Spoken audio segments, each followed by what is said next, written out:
ஒற்றையானவன். அல்லாஹ்வுக்கு என்ன இல்லை? இணை, துணை, மனைவி, மக்கள், குழந்தை, குட்டி, அது இது எதுவுமே கிடையாது.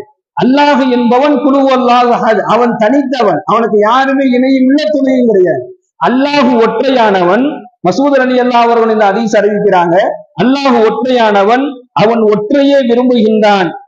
வித்ரு தொழுகை ஒற்றைப்படையான தொழுகை. எனவே ஸல்லல்லாஹு அலைஹி வஸல்லம் சொன்னாங்களாம், இப்னு மசூத் ரலியல்லாஹு அவங்களை பார்த்து, குர்ஆன் உடையவரே, அவங்க குர்ஆனை மனனம் செஞ்சாங்க, குர்ஆன் உடையவரே நீங்க என்ன செய்யுங்க, வித்துரை விடாமல் தொழுது கொள்ளுங்கள் என்பதாக நபிகள் நாயகம் ஸல்லல்லாஹு அலைஹி வஸல்லம் அன்னவர்கள் வலியுறுத்தி கூடியதாக மற்றொரு அறிவிப்பிலும் இந்த ஹதீஸ் இடம்பெறுது.